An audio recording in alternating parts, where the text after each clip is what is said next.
Almost. Hey everyone, and welcome to Chef AJ Live. I'm your host, Chef AJ, and this is where I introduce you to amazing people like you who are doing great things in the world that I think you should know about. Well, today is the second Friday of the month, which means it's time for Food Addiction Friday, which is hosted by Dr. Joan Ifland. And today she is interviewing Dr. Alan Goldhamer.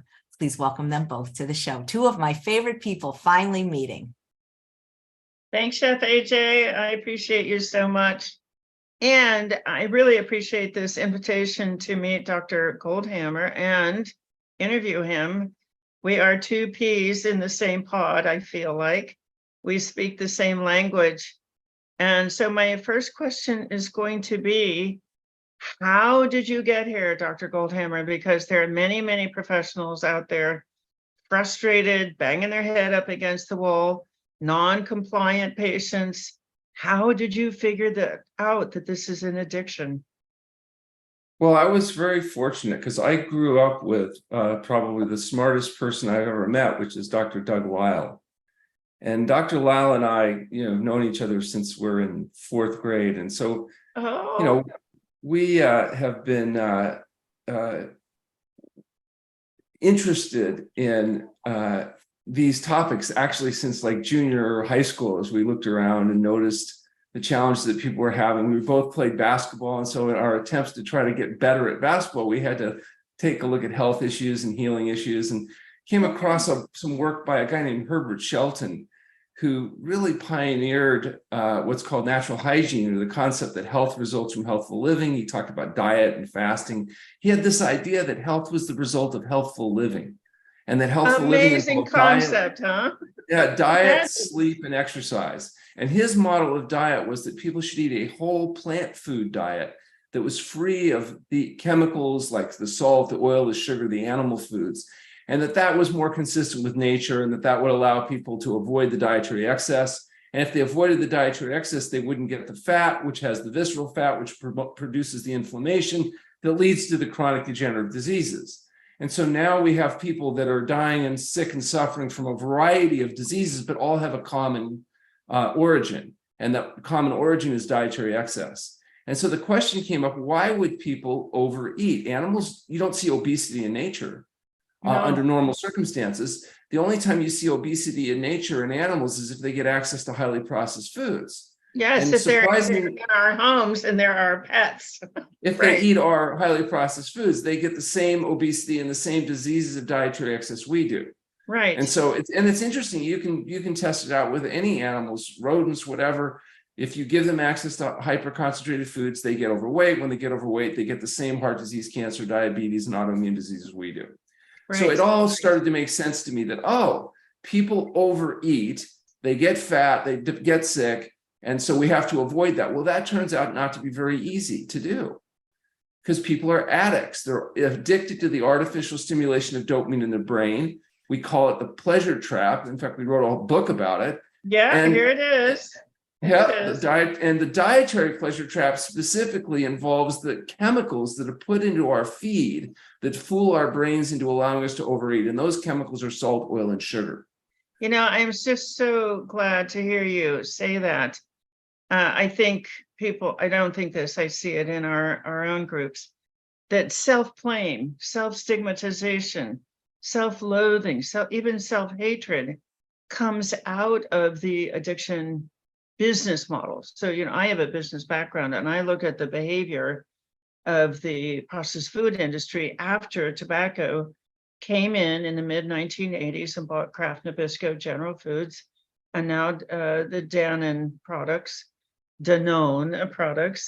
and they are, it's dopamine and serotonin and cannabinoids and opioids. Different of these different foods activate different pathways. And so we are now addicted, but we didn't ask for it. We didn't do it to ourselves. It was done to us. And so how do you talk to your patients about that? Well, I like to help people understand if you take a variety of people and you give them the same diet, they don't all have the same result. So why do some people on the same highly processed food diet become obese? Some become overweight, and some basically maintain normal weight despite being on that diet. The difference isn't discipline. It's not, anything other than the fact that people have differences like how sensitive their satiety mechanisms are, how efficient their digestive system is. When you really think about it, people that get fat easily are people that have usually highly efficient systems. So you can have one person in exactly the same diet have a different outcome. Well, basically, if you gain weight easily, it's because you have winner genes. You have genes that in a natural setting would be highly efficient and absorb the food well, store the fat, which is critical for survival in an environment of deprivation, which is what humans evolved in. And so now we have in our society certain people that really gain weight much more easily than other people. Those We're people talking are about called the thrifty gene here, right? Yeah, well, they're called women because women are basically energy conserving fat storage devices, biologically speaking. They are full of estrogen, which is a fat storage hormone, which is designed to store fat to survive a period of vulnerability called pregnancy. And it's only women that can have babies. Men are incapable of having babies. Men are full of testosterone, which is a fat burning hormone, which is why if you inject women with testosterone, they would lose their fat, but they would get hairy and get cancer and die. So it wouldn't be a good strategy. If you inject men with enough estrogen, they'll get breasts and hips. These differences are biological, not psychological. So a lot of times people attribute maybe gaining weight to being some kind of psychological deficit, or mommy didn't love them enough, or daddy loved them too much, or they had. That's not necessarily the case. On my favorite topic, which is this whole idea, and I know where it comes from. It comes from research showing that there is a correlation between the amount of fat that accumulates under our skin and childhood trauma. So people have just made that totally incorrect leap. The childhood trauma causes weight gain, and they'll go after the childhood trauma while the client is still eating processed foods. And the problem there is the processed foods create a tremendous amount of imbalance in the brain, dysfunction in the brain, not that we asked for it, but there it is. It's chemically induced. So you have this painful brain that's craving, where stress is hyperactivated and the frontal lobe is being deprived of blood flow. And then that practitioner says, oh, let's work on childhood issues, which causes a tremendous amount of stress. You're bringing up painful memories on top of the chemical imbalances. And then when you're done looking at all the childhood issues, chemical imbalances are still there, and the person is still in that high and crash. Yeah. Another way to look at it is if you take people with terrible emotional histories and traumatic childhood, just awful, which many people have, but you put them in an environment where there's absolutely no choice but whole natural foods, they lose weight in a predictable fashion, regardless of how screwed up they are. That's so the difference isn't that if you're screwed up, you're damaged goods and you can't lose it. The problem is how you decide to make decisions can profoundly be affected by your psychology and all that. No denying that. But the weight is related to your decision making. So if you make the right decisions, you get well, regardless of whether you've got trauma or not. And if you get well, your ability to deal with whatever trauma and all the stress that people have to deal with is probably better. If you keep poisoning them with hyper concentrated foods, the chance of them being able to make good decisions and be successful is much less. So I think that where we have to start is with the diet and the lifestyle. And then you do whatever therapy and stuff you have to do to get your life working right. But you can't deny, if you're an addict, you got to stop the addiction. You don't tell alcohol, get off the substances. Well, you're drunk because your life sucked and keep drinking, just have beer and wine. No, you tell them you got to quit drinking. Every practitioner will do that. They will not start therapy with people who are still using alcohol and drugs, but they start therapy with people using processed foods all the time. In fact, they will say, you can't. Some practitioners say you can't. They will not let you get off the processed foods. They'll try to teach you to moderate. And that is just agony. It's just agony. Well, it's like trying to treat an alcoholic by telling them they should have beer and wine. Yeah, just switch off the hard stuff and on to no. Yeah. I mean, put your alcohol in a cup and then drink it with a spoon, and put your spoon down between each thing, and then you won't be a drunk anymore. Oh, mindfulness. Thank you. Thank you. Let's bring up mindfulness. So yes, that's a perfect analogy. Just spoon your alcohol out of that little cup. Put the spoon down between sips and Then everything really will be think fine. about what you're doing. It's just, Yeah. that is great, Dr. Goldhamer. Thank you for that. That's a great image. Yeah, this is a vicious, deeply seated addiction. It starts in childhood. We know that the food manufacturers deliberately took the Marlboro Country Store addiction business model and applied it to the Kool-Aid wacky warehouse. Yeah. And the idea fairness to the manufacturers, their goal and their model is to make money. And so that means they want to give you what you want, not what you need. It's not, their business isn't about, oh, let's figure out what people need. It's about, let's figure out what people want. And what you want is short-term pleasure-seeking, self-indulgent behavior. Yes, and then that's profitable for the medical community. Nobody wants this to go. It's not profitable for anybody to have a very healthy, clean eating, happy person. They don't spend money on processed foods. They don't spend money on medical services. That's not the I don't know that they're capitalistic purposely way. thinking about it from that angle. I think what's more realistic is they're saying, let's give people what they want. What do they want? They want to alleviate their symptoms without actually having to eliminate the cause of the problem. So they want to lose weight, but they don't want to change their diet. They want to have their pain go away, but they don't want to have to change their diet and lifestyle. They don't want to exercise. Well, now so they're giving you what you want. So with Ozempic and the pressure to give Ozempic to everybody, they're totally trying to circuit to go around the whole issue of the addiction, of the depression, and just take this medication. So media cooperates in teaching us that all you have to do is take a pill. We know that we're not going to be happy just taking a pill, but media is pushing it because the media is in the business of selling ads, and so people, the eyes go to where you talk about what people want. A drug to lose weight without changing your diet sounds great. You can continue to be an addict without having to make a change. So I think everybody's basically under the same driving force. They're trying to give you what you want, but what you want is not necessarily what you need to get healthy and happy. But if you back that up one step and you look at the addiction business model and things like the Kool-Aid wacky warehouse where they're addicting children to sugar, they're so, there's just so, oh, well, we're giving people what they want. But what they miss is that we created that want through the addiction business model. We created those hyperactive pleasure pathways. And now we're kicking back and say, oh, we didn't do anything. Oh, it's just what they want. Give them what they want. It's diabolical. Yes. Well, I think, again, I don't think they're purposely thinking, oh, we're going to try to go out here and make people sick. They're just trying to make money, giving people what they want. And what they want is short-term pleasure-seeking, self-indulgent behavior. It's no different than the drug addicts on the corner that give some samples out to kids and get them going on the thing. And then before long, they've got a regular client. And I think, for example, when it comes to depression and anxiety, there's an interesting book called Anatomy of an Epidemic, which explains that, how these antidepressant, anti-anxiety drugs work to deactivate the D2 receptors in the brain. And so that once you get on it, you have to be on it forever. They give a false model about serotonin and dopamine deficiency. But the bottom line is, once people start using it, they need to keep using it. It's when they stop, the symptoms are acute depression and anxiety.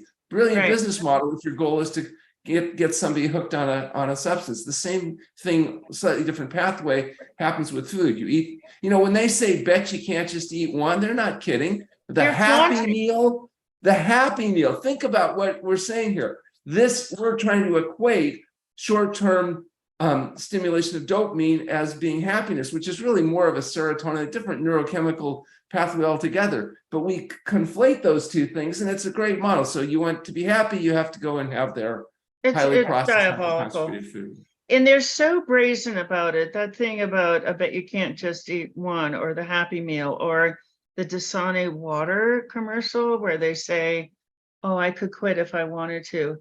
They're normalizing addiction. They're normalizing what is a painful mental condition. They're normalizing cravings.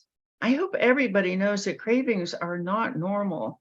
Cravings are a sign that some business entity has given you an addiction. Cravings are a sign of addiction. Some of it's physiological. For example, when people eat sugars or refined carbohydrates, there's an abnormal response to insulin in the body. Insulin goes up, it drives the sugar down. Your brain thinks you're starving. Now you get cravings and vigorous physiological responses. When you eat a whole plant food diet, your blood sugar levels tend to be stable. Insulin levels are stable. You don't have the cravings, the binge. You don't wake up feeling like you're going to die. Right.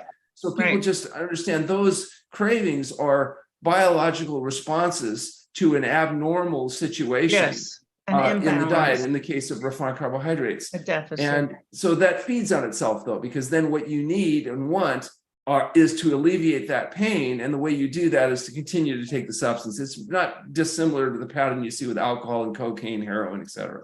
It is. It's drug addiction. We see the same brain anomalies, the same brain adaptations to processed foods that we see to drugs and alcohol. So what do you do, Dr. Goldhamer? What do you tell your patients? We wrote a book called The Pleasure Trap to try to tell people the is. truth and what they have to do to understand that if you want to solve alcoholism, you have to quit drinking. If you want to solve nicotine addiction, you have to quit smoking. And if you want to solve obesity and the downstream consequences of it, all the heart disease, diabetes, autoimmune disease, and cancer, you have to stop eating the chemicals that are fooling your brain. And those chemicals are salt, oil, and sugar. That's why we advocate a vegan or a plant-based whole food diet that's free of salt, oil, and sugar. So a whole plant food SOS-free diet. And if you do that, what happens is you lose weight, you lose the cravings, you regain your health, and you reestablish some level of normalcy. If you don't do that, you end up like the majority of people that are overweight and sick and dying and finding themselves unable to talk or move, lying in nursing home beds, waiting for people to change their diaper. Well, and they didn't ask for it. I'm going to ask you about another substance that for which there are some pretty startling studies, and that's dairy. Dairy contains 4 different kinds of casomorphine. It turns on a weight gain gene. It turns on the prostate cancer gene and the breast cancer gene and the acne gene. I know that on a plant-based food plan, it's eliminated, but sometimes I think people think that dairy is okay, but we know it's not. I have to say, I think dairy is one of the most important foods for causing people to be fat, sick, and miserable. There's nothing more effective that I see as individually than dairy products in terms of aggravating people condition. I love when patients come in that are on dairy because just stopping the dairy is one of the most powerful short-term effects that you can have in terms of joint pain, sinusitis, gastrointestinal disturbances, problems with obesity and weight gain. As you mentioned, childhood acne. And depression and anxiety. Oh, and depression and anxiety. I wasn't as in touch with that. That's interesting. And that makes sense too. Yeah. So why would there be casomorphine? Why would there be morphine in cow milk? Well, I'm talking right out of the cow, organic raw milk. It's to put the baby calf to sleep so the baby calf will absorb nutrients. And why would it turn on a weight gain gene? It's because you want that 100-pound baby calf to be 600 pounds in a year. It's so obvious when you think about it. But like the Tobacco Institute, the Dairy Council, they have their own agenda and their own ability to, quote unquote, educate people. But it's I think the dairy has been brilliant because they've gone into the schools and actually created the food programs and the wall charts and they pretend like it's education. And, we're very helpful politically. They have brilliant advertising people with the milk commercials. So they've done a really effective job of taking their highly toxic product and, not only encouraging its use, but mandating its use. If you don't provide cow milk, you can lose your federal funding and your school lunch programs. They fight against alternatives, labeling laws, all kinds of, they've just been a really effective organization for pushing their product as if it was some type of health food. It's propaganda, it's distortion, it's not true, it's ignoring the consequences. I read about a Latino school in New York. Every child in the school has lactose intolerance. So every morning they get their big load of dairy and every afternoon it goes out into the dumpster. That is political power. And I just heard a statistic yesterday, and I don't have any way to confirm this, that for every legislator in Congress, there are 3 pharmaceutical lobbyists.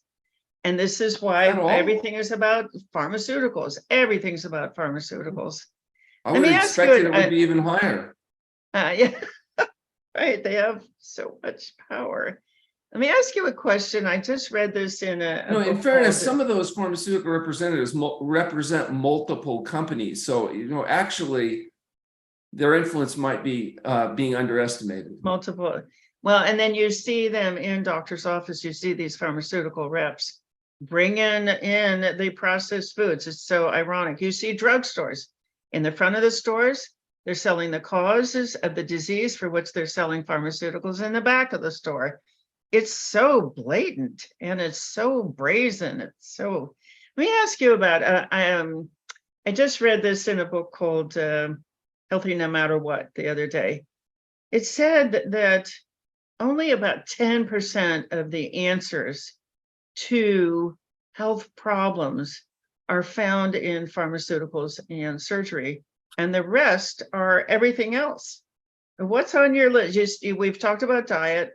What else is on your list? Well, let's talk first of about all, the do you leading- believe what do you think about that ratio? 10% first of all- pharmaceuticals and surgery, 90% everything else. Let's think about what the things that are killing people and causing those problems. Overweight and obesity. There's absolutely no evidence that any of the solutions that are offered, from surgical to pharmaceutical, are reduce all-cause mortality, improve overall function. So obesity and its consequence, certainly not. High blood pressure, the leading contributing cause of death and disability. Medications have almost no effect on cardiovascular impact. They have a slight reduction in stroke, but overall, diet and lifestyle will resolve this issue. We did a study with 174 consecutive patients with hypertension. 174 people lowered pressure enough to reduce the need for medication. We're the largest effects that have ever been shown in treating hypertension in humans, doing nothing except fasting and dietary change.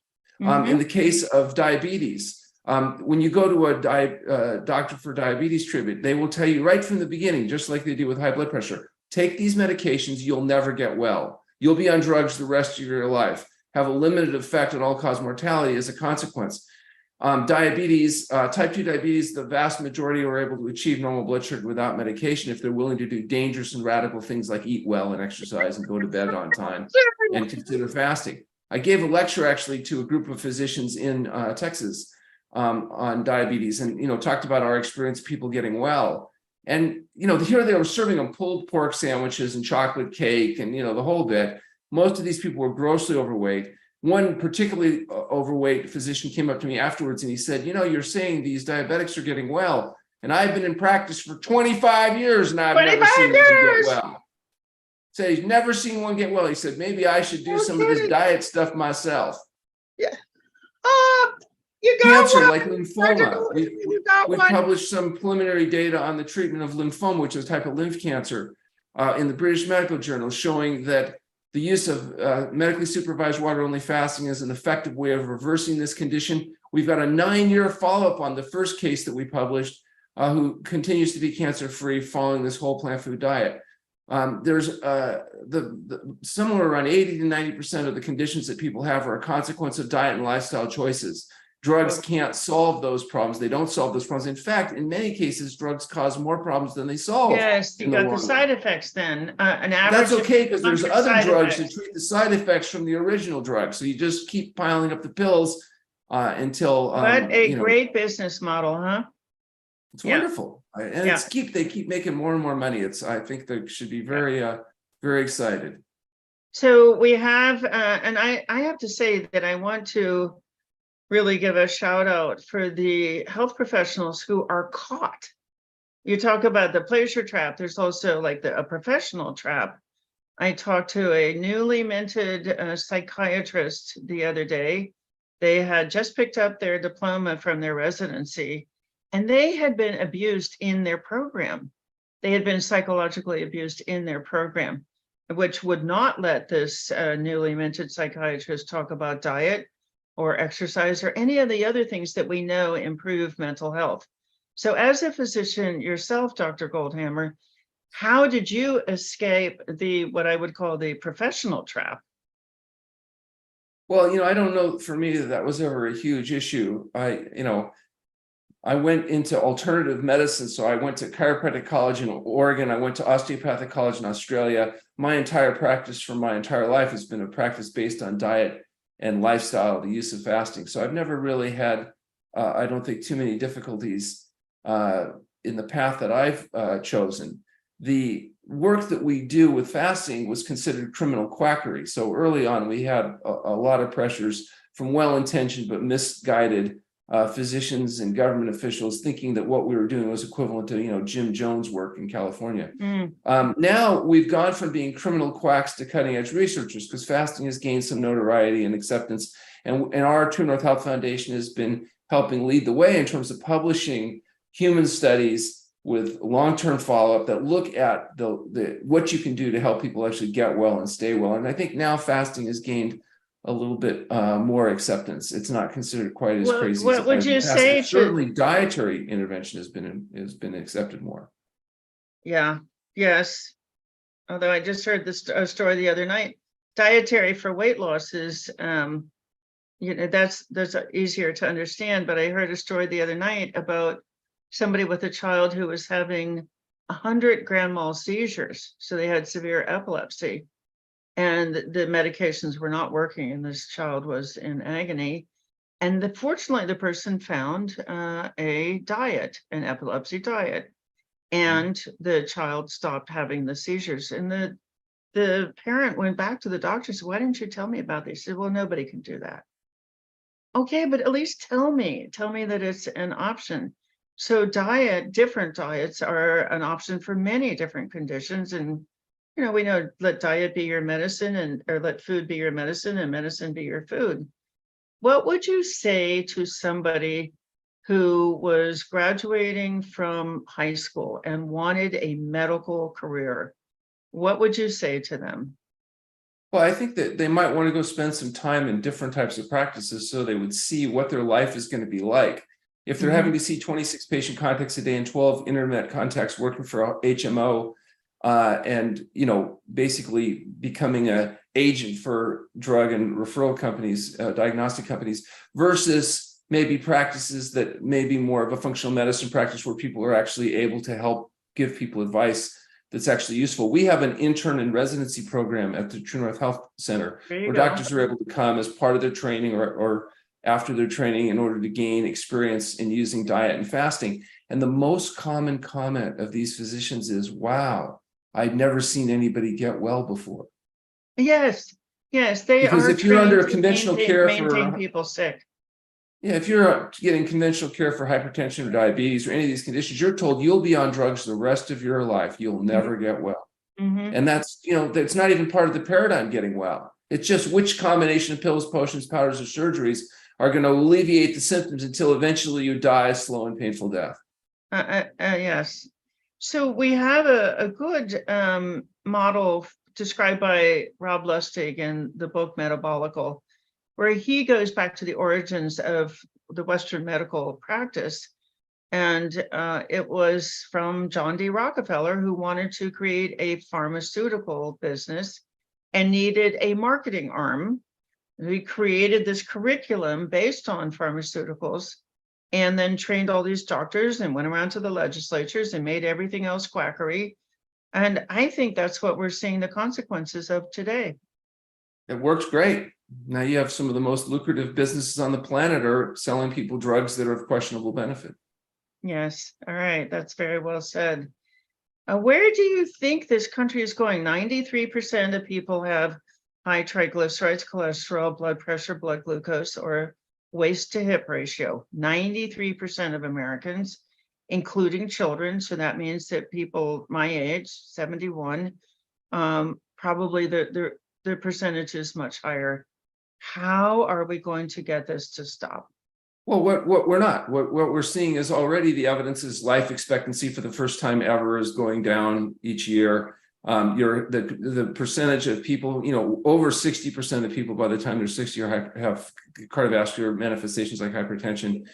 You have an epidemic of diabetes in children. Totally. Obesity is growing by the day, especially in the United States, where we are number one in the world as a percentile of, being able to achieve excess fat reserves and all the consequences that go along with that, and growing at a rapid rate. So there's going to be, significant consequences to pay as our children reach adulthood and suffer the consequences of this. And I'm not sure you're going to be able to reverse that trend. And over time, as a small percentage of people become more aware of it, you get the 100th monkey effect, and those people may have an influence. We're doing the best we can in terms of writing books, publishing papers, and trying to tell the truth. But I don't think you can avoid the inevitable cascading storm of debility that's coming. And the other thing, it's going to become self-limiting, though, because the current system can't sustain financially support of an increasing percentage of the population becoming more debilitated. So it'll become especially kind of among a young self-correcting phenomena just as the system collapses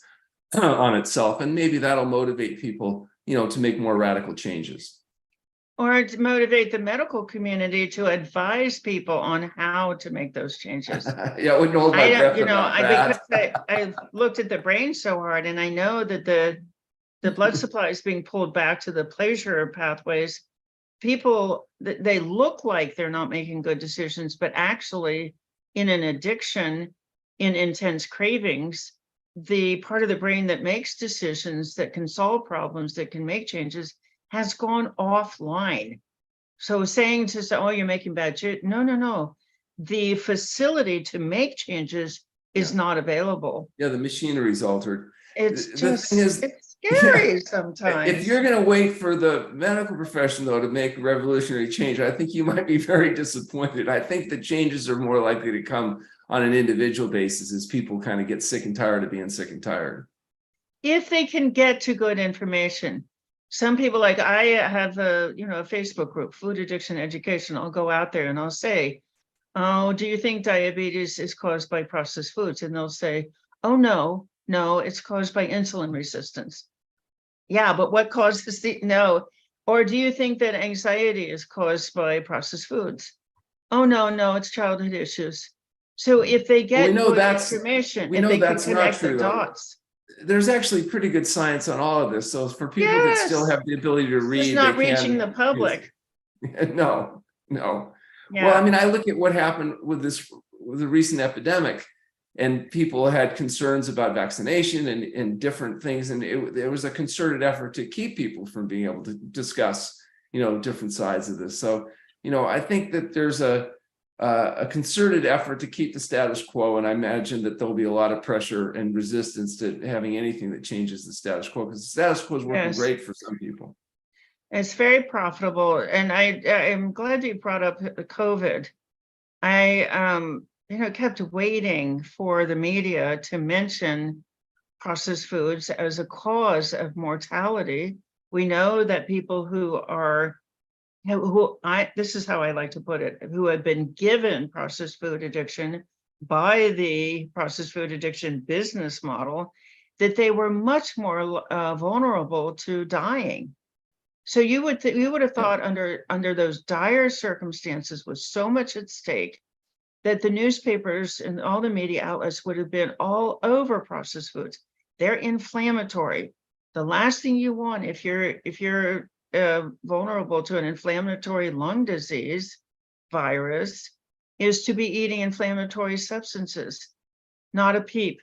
Nobody ever said. I think the consensus was that even though obesity was a major risk factor for dying from COVID or any other acute disease for that matter, the idea of acknowledging that being overweight was a vulnerability is a blaming the victim kind of a situation. And since the majority of people are overweight or obese, 68% of people are overweight or obese, what are you going to do? Tell people to change their diet?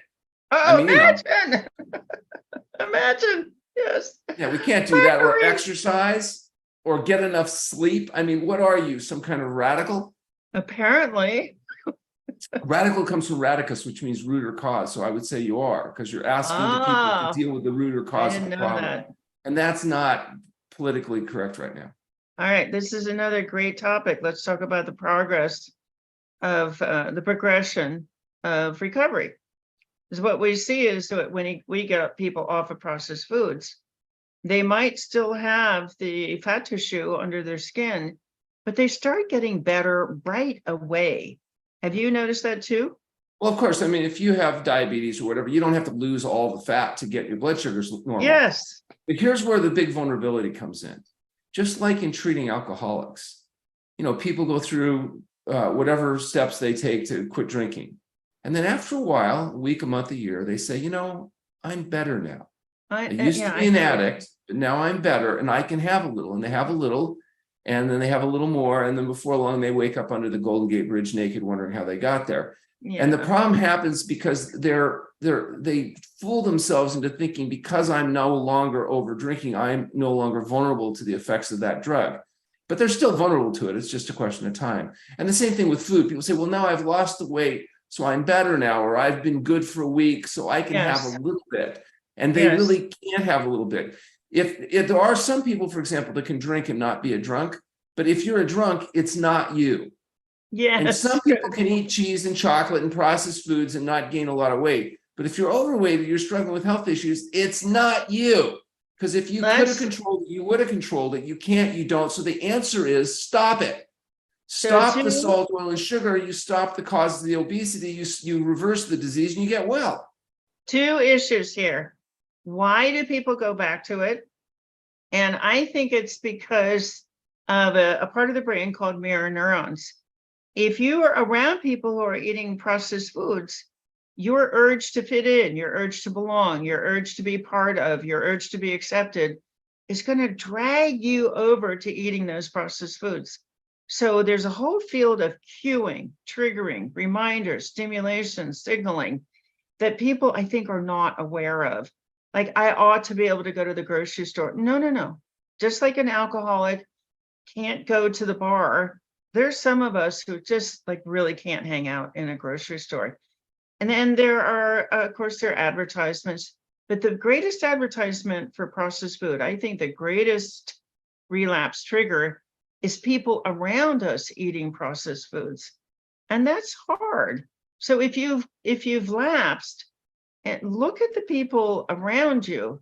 Have you found that to also be a factor, Dr. Goldhamer? What I found to be the most powerful tool at helping people recalibrate, it's like rebooting the hard drive in the computer, is fasting. We use medically supervised fasting to take people out of their environment, recalibrate their internal neurochemistry, and then adopt a health promoting diet. That is the most powerful tool that I've ever seen or come across. Now, the problem is they still have to go back to the real world. They have so to you go have back to have the them real world. establish habits long enough that they have the ability and develop the skills. And sometimes that means, like, for example, when you help people recover from alcohol, you don't say, well, the first thing I want you to do is become a bartender. You should go and be a bartender, because that'll make your recovery much easier. And so what we do is we talk to people about, if you're dealing with overeating as an issue, you may not want to go back to where there's a bowl of candy on the table in front of you all day long. You want to get people to develop strategies where they have choices and they can deal with the psychological as well as the biological basis of their problem. If you have an alcoholic, you don't say, well, go back and make sure your family is having booze laying all around the house. No, you might try to create a safer environment. It doesn't mean everybody else has to do what you're doing, but at least they have to help support you and be respectful of you enough that they don't create unnecessary antagonism until you've developed the ability to stabilize. Now, what's interesting is I have patients that were alcoholics that are now successful bartenders because they've been stable long enough that they've been able to go into that environment and make a living and not indulge themselves. But it's certainly not what you would recommend It's risky. for people It's straight out of the risky. gate. And so you want to create a healthy environment for people so that they can live healthy. I have patients that used to be overweight that are working as bakers and working for restaurants, but it's not the ideal environment. You want to put people in an environment that supports their healthy diet and lifestyle choices, and also with friends. Some alcoholics have to learn that sometimes some of their friends are not healthy for them. They might have to cultivate some new friends. So you don't need all your friends to be thin and healthy, but you need your friends to at least be supportive of you trying to do the right thing. Yes. And if they're antagonistic, that's not a good situation. Terrible foods and say, oh, come on, just this once. So a little bit the won't people hurt. around us do make a difference, and the environments and the availability. So I'm going to go back to one other thing, which is it's some people can eat this. Now, processed foods are in my research or my reading of the research, much more damaging than cigarettes. So somebody might be able to smoke a cigarette and walk on, but should they? So I say, some people might be able to eat these processed foods and not start binging, but should they? Should they be eating the processed foods in the first place? Or should it be recognized that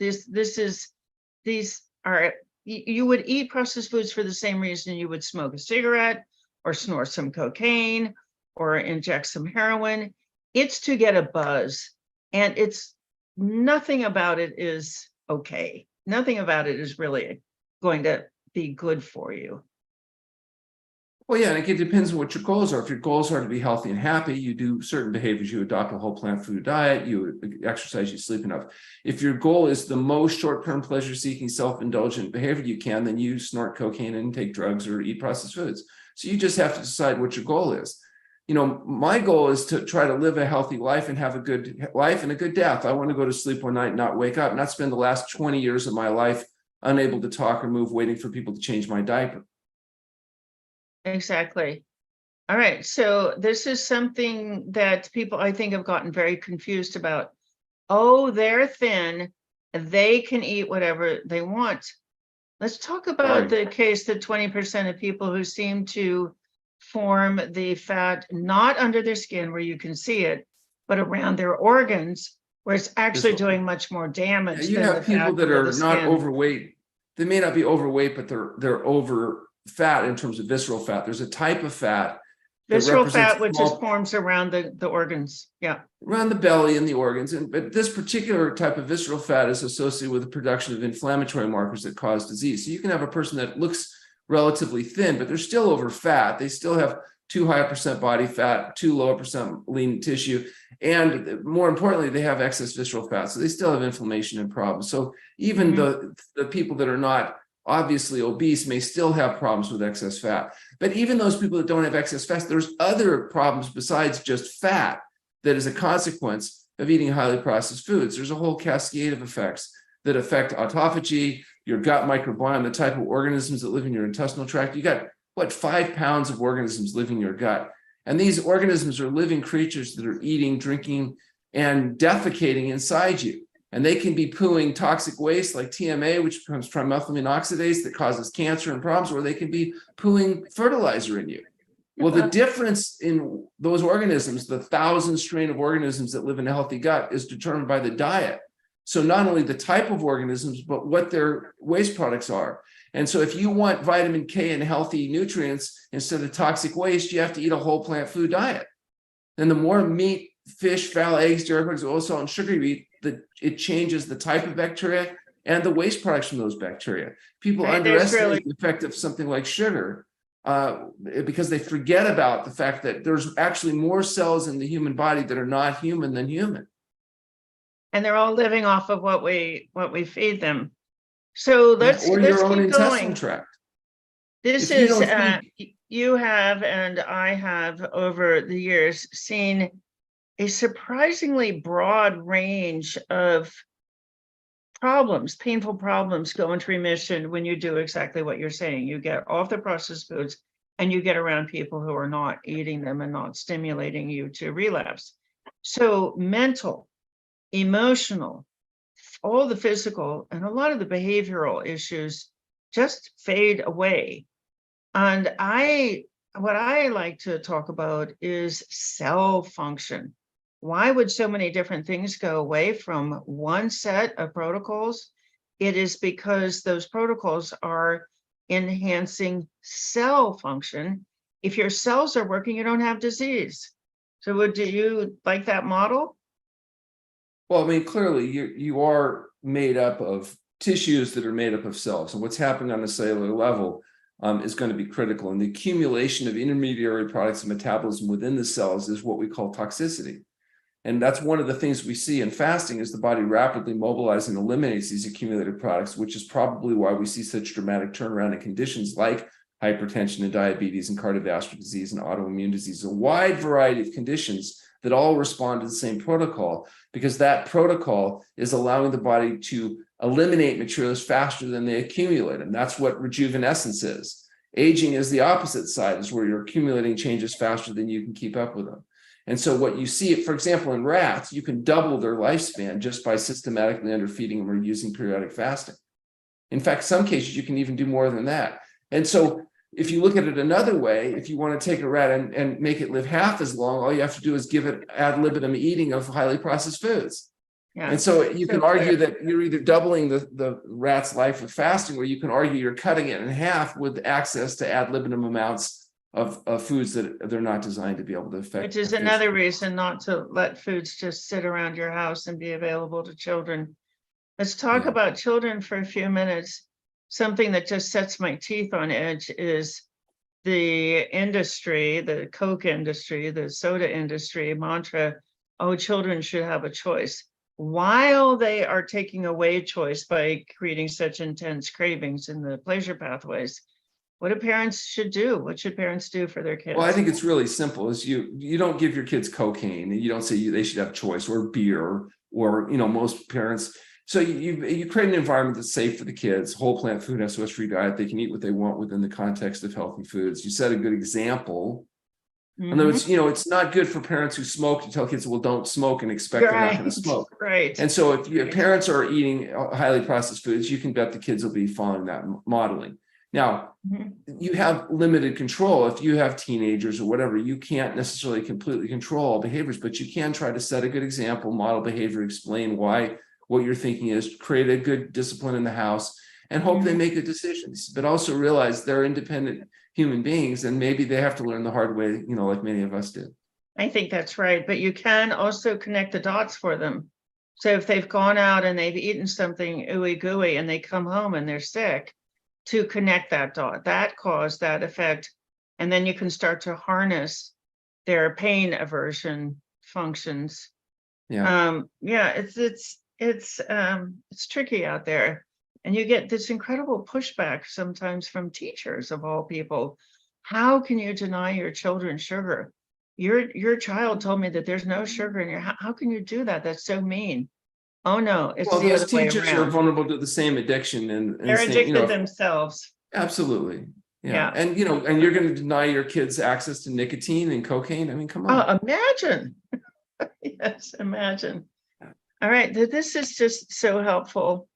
The politics and the consequences and the children suffering, it's all very, very hard to hear.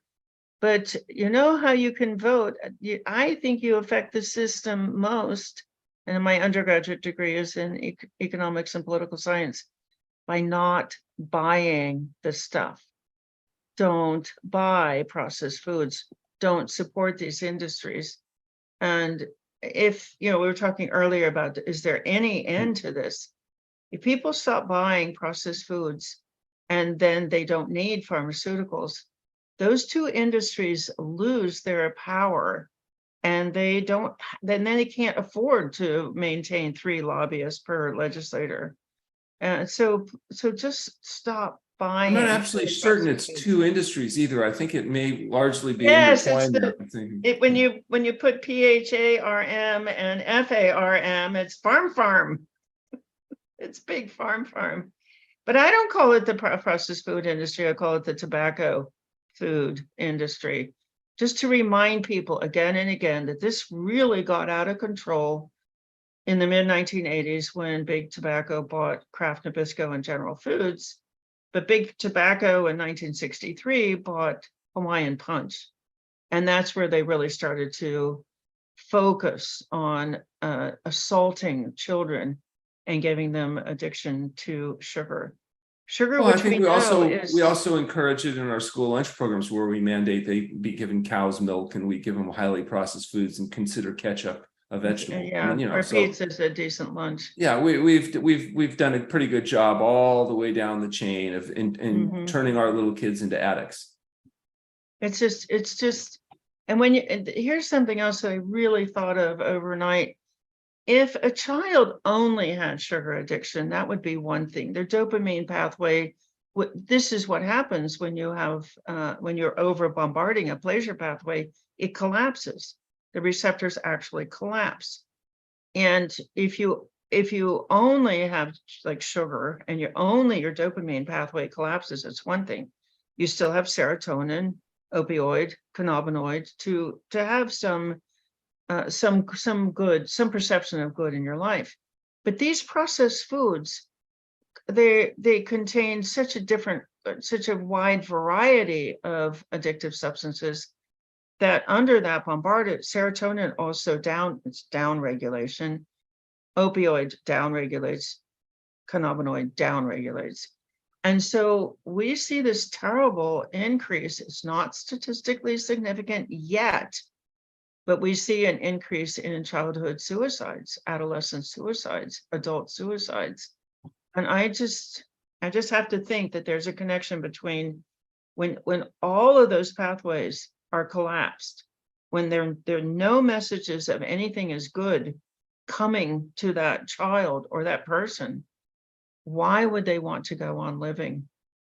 So it's pervasive. It affects every cell in the body.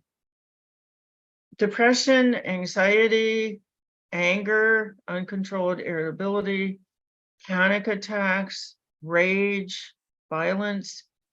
You see the origins of these in the brain from processed foods. Would you agree with that, Dr. Goldhamer? I certainly think that getting rid of salt, oil, and sugar and all the consequences is going to do more for helping people try to make recoveries than anything. I think that it's complicated. There's physiological, psychological, environmental, and circumstantial factors that probably contribute to all of that. But the things you can do something about is control what you put in your mouth, make sure you get the rest and sleep you need, have exercise, and health results from healthful living. You want people to be healthy, they have to live healthy. That's going to be the bottom line all the way across the board. I'm so glad you brought up sleep. So processed foods to me have a profound negative impact on sleep. Do you find that well, too? And also eating in general. We recommend people not eat 3 hours before they go to sleep, delay breakfast until they've had a chance to do some exercise in the morning, so that they're fasting between 12 and 16 hours every day. And that they're eating over an 8 to 12 hour window. And in doing that, it can help perhaps with some of the overeating, and also improve sleep quality by not having people eating and stimulating themselves right before they go to sleep at night. So those habit patterns in the middle of the night too. Yeah, great. Movement, sleep, clean food, but all this comes from hanging around people who are doing the same thing. And it's very hard for people to maintain an activity or an element of lifestyle that is quote unquote abnormal, like the people around you are not doing it. So work on the people around you too. My mother, when she turned 92 years old, had outlived all 50 of her lifelong friends. And she said, they all died. Many of them used to make fun of her crazy diet. And she said that when she got to be 92, she realized it was harder and harder to make friends, because even people 10 years younger than her were still too old and sick to do the things she liked to do. And so she said, Alan, you need to warn your patients that if they're going to eat this kind of diet, make younger friends. Yes, absolutely. At age 71, I am looking over the next 30 years of my life, and glad to be in a community of all ages. Yes, it's interesting. I play basketball all my life, and so I'm 65 now. I play basketball with people that are between 16 and 40 usually. But you see now how they're aging out earlier and earlier.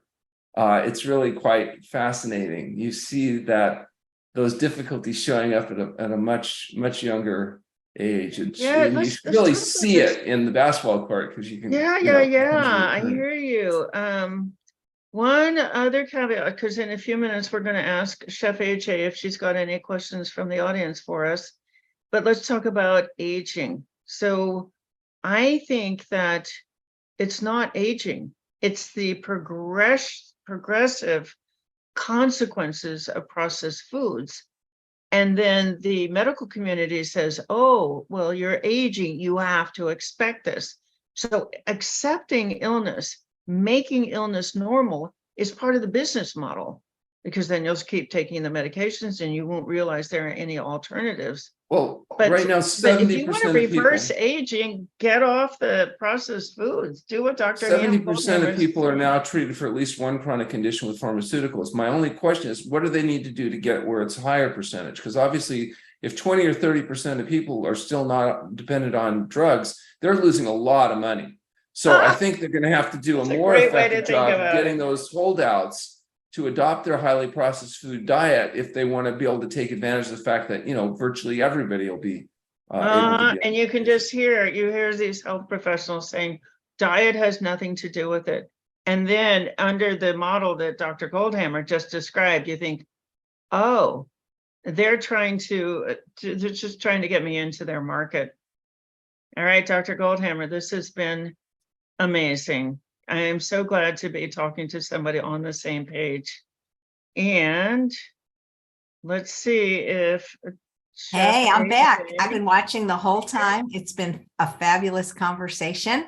I appreciate when like minds get together. And Dr. Ifland, you're 71 for real? For real. I would never have guessed that. You look 71 and a half. That, I get younger every year. I'm working this year. I'm looking on all the childhood trauma related to my asthma. My asthma is going away. I'm going to be younger at 72 than I was at 71. And that's just what I'm planning. Amazing. You know, by the time I'm 100, I'll be about 12.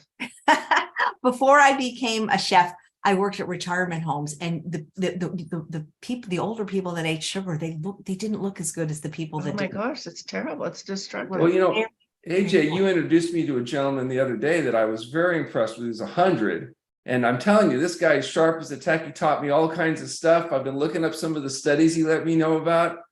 It's very inspiring to see patients that people that have done things, made good decisions, and then you get to see the consequences. Instead of becoming debilitated, they're still highly productive, entertaining, engaging individuals, even into advanced age.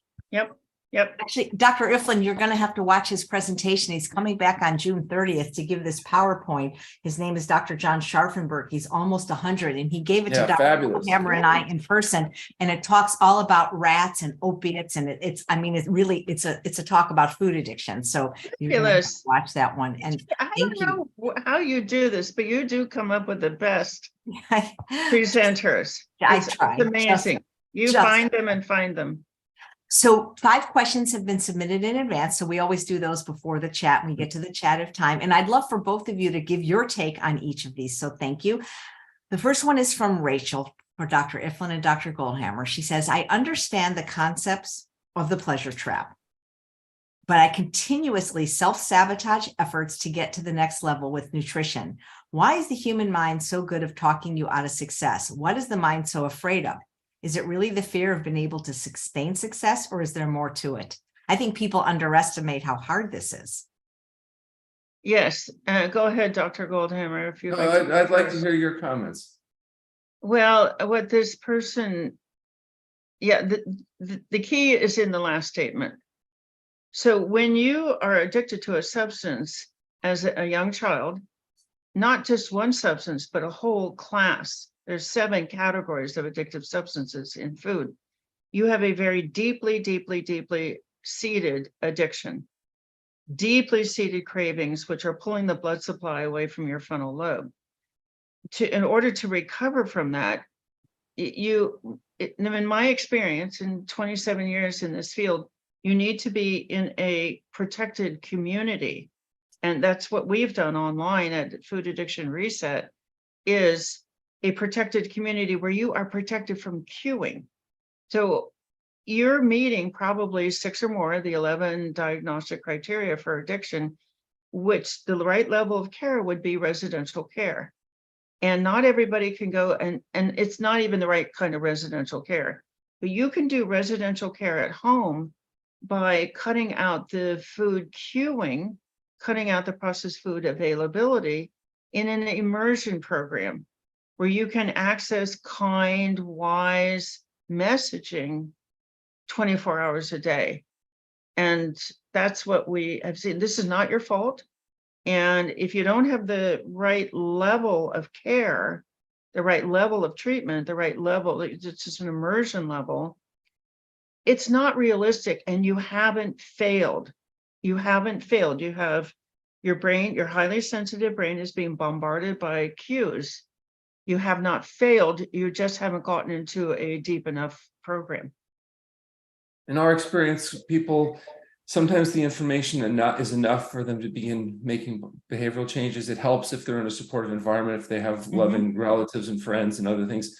Not everybody's that fortunate. And for some of those people, what we find is we put them at the True North Health Center in a controlled, contained, medically supervised environment. Yes. And some of them are there for a short time, some of them are there for a long time. But you know, if you get enough support and you get physically healthy, many people are able to make these changes. I'm excited that we just got 1 year of follow-up data on a study that we did with our colleagues from the Mayo Clinic, where we took the cardiometabolic disease markers with fasting. We normalized blood pressure and weight. What we did is we followed these people at 1 year. And at 1 year, 77% of the people in that study were able to have maintained their weight loss, drug-free state, normotensive state.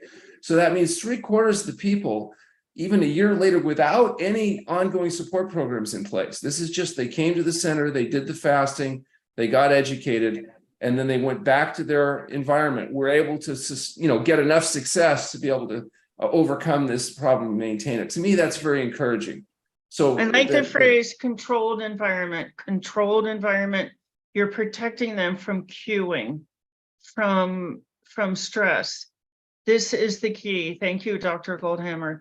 If you're not having success, look at the factors in your environment, get to a place where you can control the messaging, the availability, the stress, the emotions, the relationships, a controlled, protected environment. You know, AJ, when we were designing our study, we talked with Dr. Lyle, and he said, you know, based on the scientific literature, he predicted that 5% of people would be successful over a year at radical change like that. And I had told him that it would be a third. And it turned out it was much 75. More. Now, we were both wrong, but he was more wrong than I was. So that means I win. Of course, that's important. The next question, I have a feeling I know how you're both going to answer it, and it's a great one. And it's asked to be asked anonymously. Many people will recommend you make your own desserts with healthy ingredients that are technically all whole food plant-based. Please discuss how, for addicts, this is not a good idea. For example, I have fallen into the trap of making healthy cookies only to eat the entire batch and continue making them over and over, such that it's difficult to stop. Why is that? And what desserts are safe for addicts? I tell patients that if they want to know if they should be able to eat something or not, they should go inside themselves and get very quiet and ask themselves, do they really, really, really, really want whatever it is? And if the answer is truly yes, they know that they can't have it. Yeah. Because they get nothing. They need a shirt, AJ. We need shirts that say, I get nothing. If you really, really, really, really, the reason is it's banging on those dopamine circuits. So it doesn't mean you can't enjoy eating. Of course, you're going to enjoy eating, but you have to recognize your limitations. And the stuff that bangs on your circuits too loud, you need to leave it alone. You don't tell alcoholics to drink beer. You say, stop drinking. Don't tell people that are struggling with food addiction that they should keep eating the chemicals they're addicted to and just pretend like they're going to be able to solve it, because they can't, they don't, and they won't. It's a cue, it's a trigger, it's a message, it's a stimulation. And the research shows that the common cause of cravings, overwhelming cravings that get control of your behavior, pull the blood supply away from the frontal lobe, make you lose control. It starts with a signal or a message or a reminder. They're called cues, it's a trigger. And so if you have something that looks like a drug, i.e. a cookie, your brain is going to be pumping out dopamine, whether or not there's actually sugar or any of the other addictive substances in that object. The similarity is enough to set off a craving. Yeah. So if it quacks like a duck, it's probably a duck. But doctors, do you believe in individual variation, that it's very important for people to know themselves and not to paint everyone with the same brush? Because I know that, like, I can have that cookie made out of like a banana and oats, and it doesn't I can take it or leave it. But there may be something else that you wouldn't do that Oh, you might yeah. have. Oh, yes. Absolutely. So it's not like I can have everything wrong. You're like peanut butter, chocolate. I mean, one of the things I love about Dr. Ifland is she gets that nuts, so many plant-based doctors are shoving nuts down our throats, making it sound like if we don't eat nuts every day, we're going to drop dead. And Dr. Ifland understands how for food addicts, nuts can be very addictive for us. So if you have a food that you're reactive to, like nuts, and if you can't just eat one without eating, then you have to stop that. You eat something else. And the idea that you have to have this or that is ridiculous. There's a wide variety of foods out there, and you can design diets for the vast majority of people without any worries about them excluding a particular class of foods. I do tell people, if you're in a community that says that you have to eat something, walk, just find the door, get out. There, you could be, it's not just the addictive responses, you could just be flat out allergic to it. Like you eat that food and you get a stomach ache, or you eat that food and your skin breaks out. That's just a flat out allergic reaction. So we recommend rotating foods. Monday is one protein, and Tuesday's a different protein, and Wednesday, and you'll just find out over time. Monday you feel great, Tuesday you feel like doo-doo, and there's something that you're eating on Tuesday that's not working for you. So explore, be your own scientist, be your own experimenter, be your own researcher. But it's what Dr. Goldhamer is saying: get quiet, pay attention to your body, reconnect to your body, and learn to read signals from your body that are not the voice of the addiction. Voice of the addiction, oh, you could have that. But your body is saying, no, that hurts. It hurts. Don't eat that. Yay. Nice. I love that you guys are agreement on that. Thank you. So this question is also a really good one from Julie. And wait a minute, it's not from Julie. Sorry about that. Let me get to there's just so many today. Okay. It's Kathy, excuse me, not Julie. She wants to know, can you please discuss whether there is a need to include fat from nuts, seeds, or olive oil in a healthy diet? Well, you need some essential fats, just like you need protein and you need carbohydrate, and you can get the fats from a variety of sources. All whole foods have some fat in them. Some are particularly rich, like nuts, seeds, avocado, this. And sometimes they're so rich, in fact, we have to limit quantities just in order to be able to control diet. And some people have food sensitivities, allergies, or like you mentioned, AJ, just they stimulate impulsivity. So, if there's a problem, just eliminate it, and you can make up for it with other things. Worst case scenario, if a person can't use any nuts, seeds, avocado, whatever, and they have particularly higher needs for something like docosahexaoxalic acid or whatever, a supplementation could be considered. But for most people, they just need to eat enough whole plant foods, and they're going to get the quantity and quality of nutrients they need. The only real exception is vitamin B12. Because vitamin B12 is found from bacteria only in nature, people that don't use animal products in their diet will need to supplement B12, just because if you're washing your foods and you're careful about hygiene, you're not going to get the amount of bacterial contamination that you need in order to ensure adequate B12. So over enough years, you could become depleted. So we do recommend supplementation of B12 for vegans.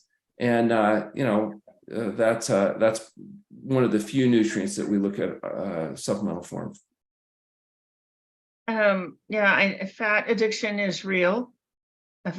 Being overly excited about fat. We have a fairly recent study out of University of Boston of comparing a group of rats given free access to fat and free access to sugar, and then a control group. And the rats given free access to the fat did show the development of addiction. So if you are, if you just too excited about fat, I have heard, I'm not giving advice about food, but I've heard from people in my community, ground flaxseed does not excite that mouth feel. It's so terrible tasting. That's why it's disgusting. I would agree with you, Dr. Ifland. It's just gross. So how could it? But it is very rich in omega-3 fatty acids. So if that was your concern, that would be a way that maybe somebody could You might use have to that. mix it in something. Yeah, Yeah, like sprinkle it on. You could sprinkle it on a salad, for example. there you go. Nice. Okay, so this question comes up a lot. Can you please talk about how some people are able to bounce back in a week or so after falling off the wagon, and others can take years before they get a sustained effort again going in terms of food sobriety? What is the difference between these two groups of people? When I fall off the wagon after being food sober for, say, a year, I find it very difficult to get back on. It can sometimes be years before I do. What is going on? I think it's the cueing in the environment, the triggering in the environment. People have gotten this idea that food is the answer. And if you're on the right food plan, you'll be okay. I think food is only 20% of the skill set that you need. And Dr. Goldhamer has talked about sleep and movement and social life. Yeah, so if you're in an environment where everybody's eating processed foods, I think it's going to be difficult, possibly impossible to come back. But if you're in an environment where all your friends are eating clean, that mirror neuron, that urge to fit in, that's going to help you snap back. If you can't snap back, look at your community. You know, I used to notice we get excellent compliance at the True North Health Center, and people would get well, and then we'd go home, and sometimes they would slip off. And so I realized the answer was just don't let anybody go home. Yeah. But it turned out that was impractical. So now we're having to work on alternative solutions. I know it's a dream to have a town, a village, a small city somewhere where there's no triggering and there's no processed foods and there are no bad actors and everybody's happy. And someday, well, but I mean, that's what we're trying to do online, and it works. It does help. Thank you. There's one more question that was previously submitted. So guys, you're asking questions in the chat. I think you know by now after 3 years that if you want a doctor to answer your question, you got to send it in advance. This is from the Pleasure Trap from, doesn't say, from Barbara. Dr. Goldhamer, in the Pleasure Trap, you say that animal protein can make cancer grow. I mentioned this to a friend who said, then why don't oncologists tell their patients to stop eating it? Well, you know, who knows why oncologists do what they do. The reality is most of them have never been taught or interested in diet and lifestyle. They're not interested in prevention, and they certainly haven't had any great research out there showing that throwing animal food on top of cancer is like throwing gasoline on a fire. So, you know, there's not, the research is largely different by the pharmaceutical industry. So there's not a lot of research. There's not a lot of experience. They're not taught it in medical school. It's not surprising to me that oncologists wouldn't talk about diet. In fact, Mukherjee, who wrote a fabulous book that got a Pulitzer Prize called The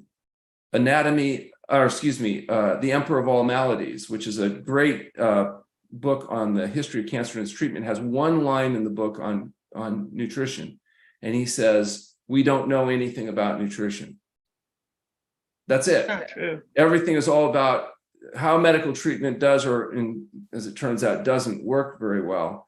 And as a consequence, it's a great book to read, although it's very sobering because you realize that a lot of what people think about cancer treatment isn't actually supported by the scientific evidence. Yeah. So last question from me, because do you think there's hope for people that suffer from this food addiction in the Pleasure Trap? Is there hope? What have both of you seen in your experience? Totally hope. There are thousands of studies describing what's going on in the brain that created the disease and the business practices. And I think our community is a great source of hope, the hope, the Addiction Reset community at foodaddictionreset.com. And I think True North. Go to a protected environment where they understand food addiction. Don't go to an eating disorders facility where they're going to try to get you to eat bad foods moderately. Go to True North or go to Food Addiction Reset. Yes, there are outfits out there that now get this and get this thoroughly. That's where the hope is asking people to make diet and lifestyle changes and eat a health promoting diet in a world designed to make them fat, sick, and miserable is the most difficult thing you could ask somebody to do.